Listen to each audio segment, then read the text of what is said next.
Hey everyone, Second170 here, back again to do a video, and it's the end of the year, and with the end of the year comes the retrospective look back on the good, the highs, the lows, and the creamy middles. What the hell was, I don't even know. Okay, with that, I am here to do a list of my top 10 favorite movies of 2014. Now, this is my biased list of my opinion of what are the top 10 best movies in my opinion. They're totally biased. You could totally have problems of my list. You can make your own list, but this is my definitive list of what are the top 10 movies of this year.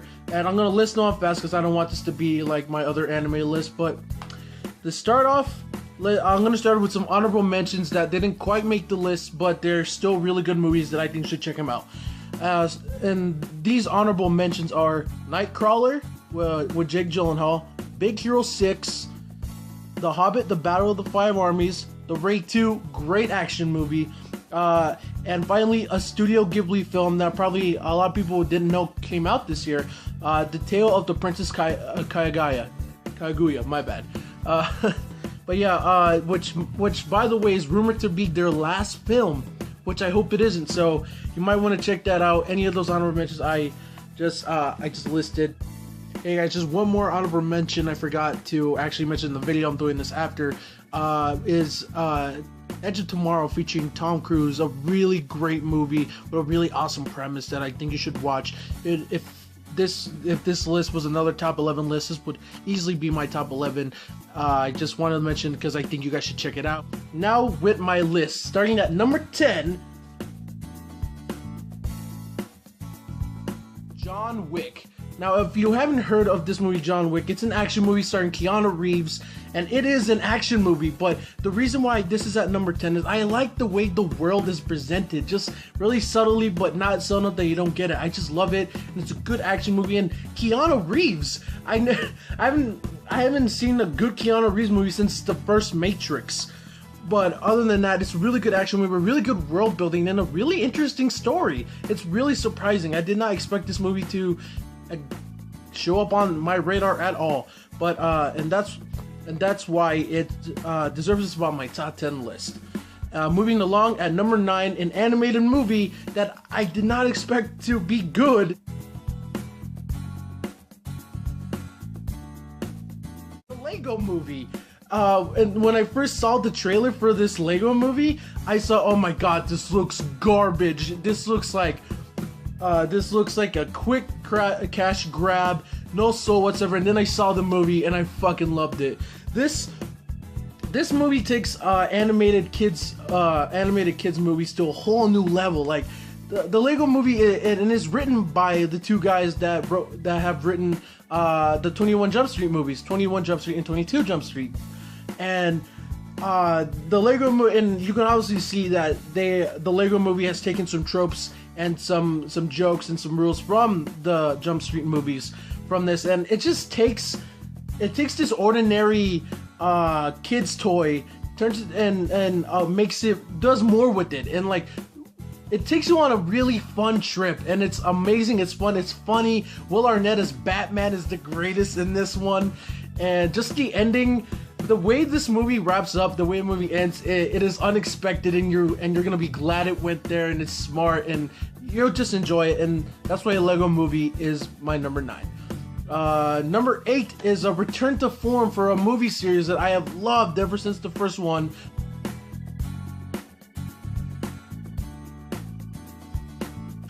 X-Men: Days of Future Past. Now, if you're an X-Men fan, then you know the movies have been a little bit shitty, yeah. With the exception of X-Men 1 and X-Men 2, and X-Men 1 and X2, then there was the one that should not be spoken, and then there was the Wolverine movie, X-Men Origins Wolverine, that wasn't that good either. The Wolverine was okay though, that was good, right? Okay, but other than that, X-Men Days of Future Past sees the return of the original director Bryan Singer into this movie, and this movie basically fixes all the wrongs that happened with the the movies that never happened, you know? And it's a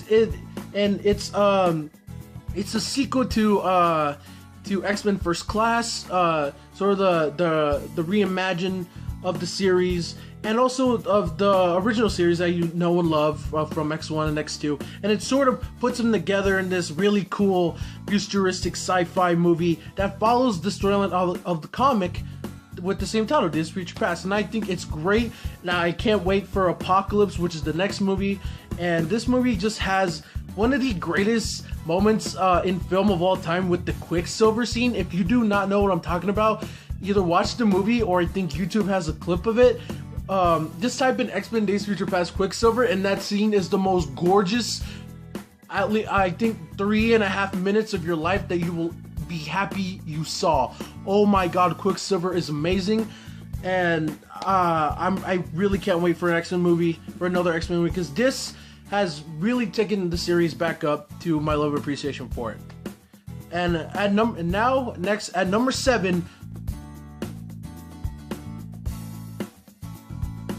Dawn of the Planet of the Apes, a sequel to Rise of the Planet of the Apes, which people were not expecting to be good at all, and then it surprised everyone and turned to be really, really good. And this sequel is no exception. It capitalizes on the success, and it does a lot more. It adds more emotion. You actually feel for these apes that just want to be free and just want to start their own civilization. And it takes place like a couple of years into this really bleak future where humanity has just finished fighting off a disease and fighting amongst each other, and then it's just really bleak. And then some of the human characters you kind of hate, but then you really feel some sympathy through the apes, especially Caesar, who is played by Andy Serkis. Why? And I'm gonna take a moment to say this: Academy, wake the fuck up and give Andy Serkis his Academy Award. Oh my god, every role he plays, he just injects life and his charisma into his character, like Gollum in King Kong and Peter Jackson's King Kong, and even more with Caesar in Dawn of the Planet of the Apes. You understand Caesar, you feel for him, you want him to prevail, you want him to protect his family, his people, and it just adds emotion to a movie that originally you would think, oh, that's dumb. You feel for these apes. You feel for some of the human characters as well. Notice how he said some. See it, and please watch this movie. It is really good. Now moving on to number 6, another animated movie. How to Train Your Dragon 2.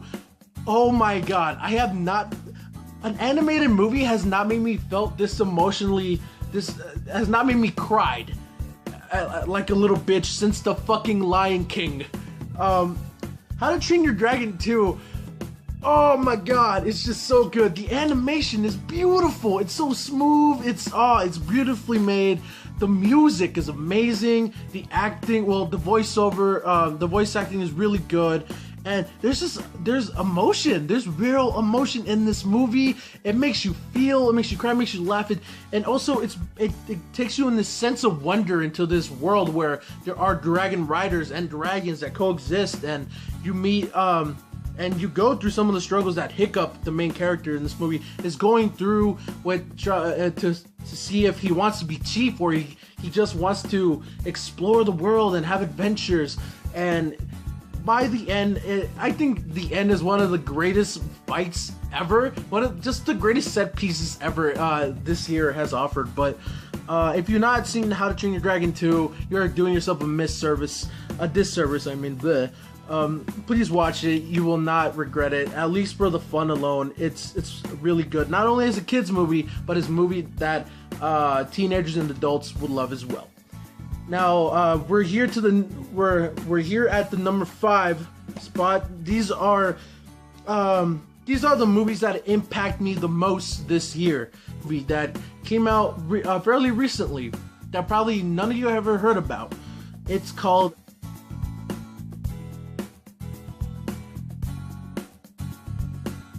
The Babadook. Now, The Babadook is, I believe, it's an Australian movie but it's presented as sort of a horror monster movie.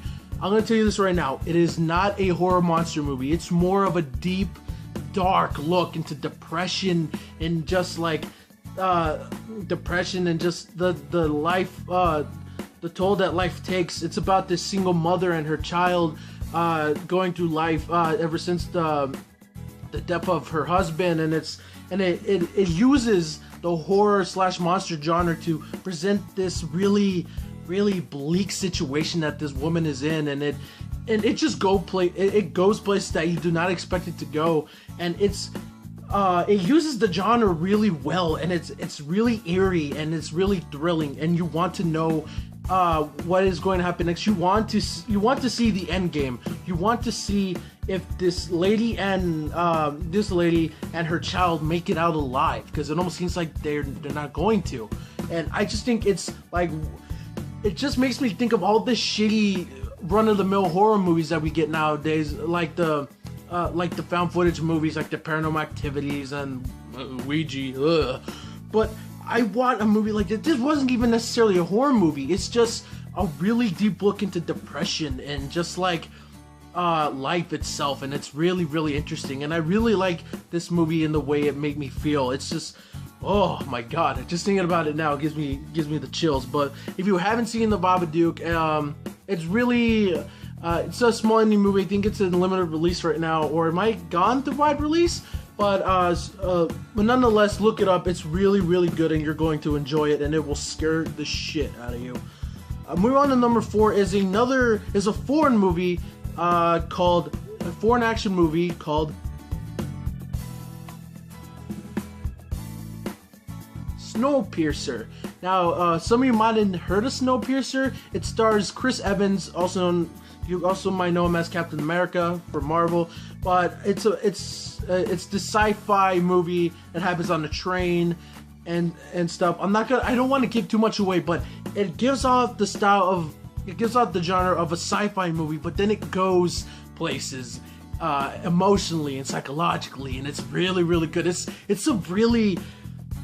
an experience, I'll tell you that. It's a really good experience, and you're gonna like, and if you like action movies, it's a good action movie as well, but it's really dark. It really goes places that you do not expect it to be going, and by the end, you're kind of left with a bittersweet ending.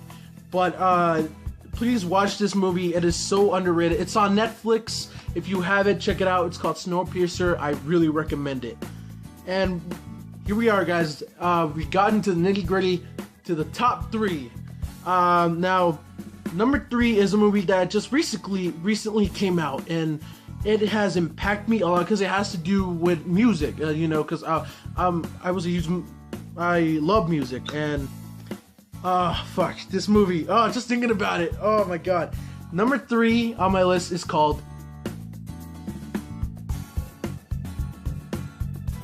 Whiplash. Now, Whiplash is the story of a young student played by Miles Teller. There you go, Miles Teller, and it's just a and he wants to become a really great jazz drummer, and he takes classes in this really honored school, and by this instructor, and played by J.K. Simmons. And this whole movie is just mind games between the student and the teacher, and it goes places that you're like, what, and it starts as this really simple movie, and then it goes emotionally, and it kind of shows you of the boundaries of what people will go to kind of achieve their goal, which in this movie, this kid wants to be a really great jazz musician, as one of the greatest, and the mind games and the stuff they go through, and the drumming is excellent in this movie. If you're a drummer yourself, or just enjoy music in general, you will love this movie. And the ending of this movie made me want to stand up and cheer, because it is really triumphant, and just everything you go through in the movie, all the experiences with Miles Teller's character in the movie, you just go with it. And go with the ride, and it can be brutal at sometimes, but you will enjoy this movie and the ride it takes you on. This was, I said how Snowpiercer was an experience. This is an experience. If you have the chance to see this in a theater, do it, because it will change you. It is awesome, and this movie is not being talked about as much, and I wish it has, because it is really good, and I think you guys should seek it out and watch it. Now, the top two. If you know me personally, then you're probably gonna know what these top two are, because I'm me. But my number two on my top 10 movies of 2014 is Captain America: The Winter Soldier. Now, if you know me, I love me some Captain Americas. I love Captain America. I love the movies. I love Marvel. And this movie isn't just a superhero movie. It's a government action spy thriller. It's a real. That's what I love about Marvel nowadays. They don't just make superhero movies. They make movies within a superhero movie. And that's what I like about this. And there are some situations in this movie where you think that Captain America and some of the other characters might die, and the stakes are high, and there's also some feels that you think there's consequences in this movie. Like the movie doesn't end like a nice tidy ending. Oh, the hero wins. No, there are some consequences left from this movie, and if you watch the TV show Agents of S.H.I.E.L.D., you will see these consequences, and it's a really good movie. And props for making Scarlett Johansson's Black Widow one of the most badass females I have ever seen. Oh my god, she kicks ass in this movie.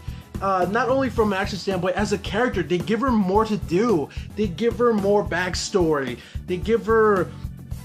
They make her human. They don't just make her a piece of ass to look at. No, they make her a fully fledged character with feelings and fears and just her own, backstory to learn, and I love that. And of course, Chris Evans kicks ass as Captain America. And of course, I don't want to go a lot into this movie to spoil it. I want you guys to enjoy it. But yes, number two is Captain America: The Winter Soldier, and I cannot wait for Captain America Civil War. That is when shit will hit the fan. This will be excellent. Now, we're finally here at my number one movie. And if you know me, you probably know what it is. I haven't shut up about this movie ever since I saw it. Ever since I left the theater, I have at least talked about it to at least everyone that I know in my life, especially my family. I cannot shut up about this movie, and if you probably look around my room right now, you will probably know which movie that is. And surprise, surprise, and I will justify this reason. My number one best favorite movie of 2014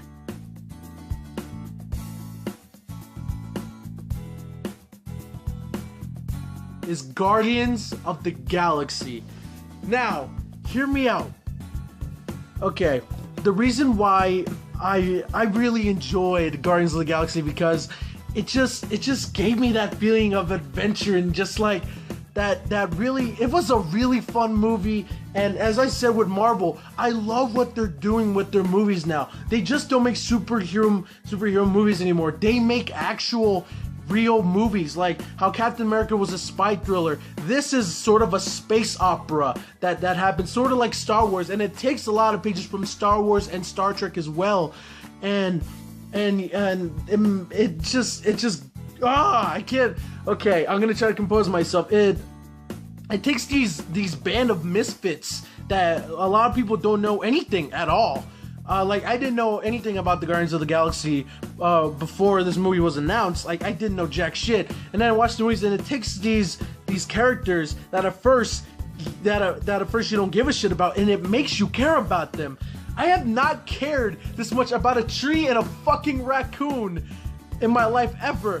You sympathize. Let me repeat that. You sympathize with a tree and a raccoon. a tree and a raccoon. And green aliens and oh my god, Chris Pratt as Star-Lord in this movie kicks ass. He is I like to call him the new Robert Downey Jr. Because he is a really awesome character. He's my favorite character. I love Star-Lord. I love some of the motifs he has in the movie, like his Walkman and some of his early and late 80s references, like the Ninja Turtles and Footloose, and I just love what they inject into his character. And this movie makes you feel. A freaking superhero action movie makes you feel. What? and that's another thing why I love Marvel movies. They make you care about the characters when it seems like you wouldn't give a shit about them. You actually care about what they're doing and what they're going through, and it's just really awesome. And I just really like Guardians of the Galaxy because the sense of adventure, the sense of knowing these characters, the sense of not knowing what's going to happen, and just the sense of nostalgia it takes sci-fi space movies to another level. And people call this Avengers Light, which I would probably call that. It's not good as Avengers, but as a standalone movie, it is magnificent. It is awesome. People did not think that Guardians of the Galaxy was going to do well. They thought it was going to be the nail in was going to be the start of the nail in Marvel's coffin. It ended up being the exact opposite. Now, a lot of people I talk about love Guardians of the Galaxy. Some of my friends who have watched the movie, some of them who I want them to watch the movie. Just like, and it's basically, and I also want to say thanks to director James Gunn, who is really, really good. Who directed Slither and Super, and I just love his style of directing, and a really good job with this movie. From the opening sequence, which made me cry like a bitch when I saw it. Oh my god. And the transitions in this movie are just really good. And okay, that's enough me gushing about Guardians, but yeah, that is why Guardians of the Galaxy is my number one movie of 2014. Now, I hope you enjoyed this list, guys. I'm going to make other lists as well as my top favorite, my top 10 favorite games of 2014. That's going to come out soon within the week. And I'm also going to do a top 10 worst movies of 2014. That's sure to start some fucking problems. Yay. But I just want to get my opinions out there. I hope you enjoyed this list. Give me your list in the comment section below. Tell me what you thought of any of the movies. If you have a different list, join the conversation. Thanks for watching, and I'll see you guys later with all the different lists.